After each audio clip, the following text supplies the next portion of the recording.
Tonight we begin with a twisted tale of romance gone deadly wrong. Today, opening arguments began in the shocking murder trial of a 32-year-old woman who stands accused of an unbelievably violent crime, slashing, stabbing, and shooting her one-time boyfriend. Since her arrest, her story of what happened that night has shifted dramatically, and soon her life could depend on which version a jury believes. Here's ABC's Ryan Owens. Oh, holy night. She may have won this jailhouse Christmas caroling contest. It is the night. Please be seated. But Jodi Arias may have a much tougher time winning over a jury. This is not a case of whodunit.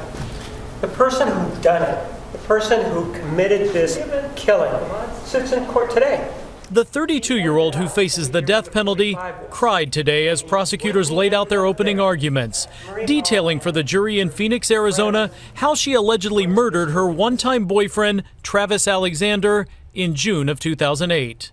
Prosecutors say the soft-spoken Arias attacked Travis in a jealous rage as he showered, stabbing him 27 times, slitting his throat, and then shooting him in the head. Mr. Alexander did not die calmly. He fought. Arias also wiped away tears as her attorney painted a very different picture of an abused woman who was forced to kill in self-defense, and a victim who claimed to be a devout Mormon but was really a sexual deviant. In just those 2 minutes, Jodi had to make a choice. She would either live or she would die. This twisted tale has everything. Today, the jury saw steamy photos of the victim in the shower just before he was killed. There's also a sex tape of the couple together and a series of jailhouse interviews when Arias repeatedly denies she killed anyone. I didn't hurt Travis. I would never hurt Travis. I would be shaking in my boots right now if I had to answer to God for such a heinous crime. The two met at a work conference 6 years ago. Jodi says they fell in love and traveled the country. Family members say Travis was a devout Mormon and didn't believe in premarital sex. They say he lost his virginity to Jodi. She even converted to Mormonism to show her devotion, but their romance only lasted a few months. Travis tried to break it off, telling his friends, "She's not who I want to marry.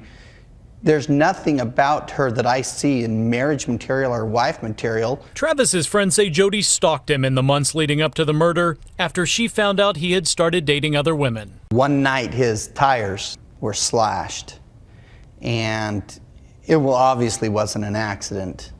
And we all knew it was Jodi that had done it, but when you can't prove it. But prosecutors say they can prove a lot, starting with the fact that this accused murderer can't keep her story straight.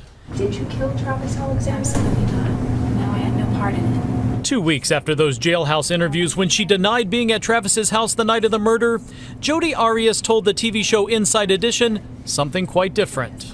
I witnessed Travis being attacked by 2 other individuals. Who? I don't know who they were.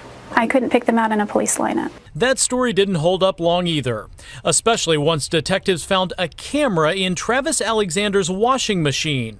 Police believe Jodi deleted a series of photos from it, then literally tried to wash away the evidence. But forensic teams recovered the camera's memory card. What was on it? Today, the jury saw a series of pictures of the couple having sex the day of the murder. Mr. Alexander was very much alive. And yes, they were going at it. But that's not all. Next, the jury saw a series of pictures taken a few hours later of a naked Travis posing in the shower.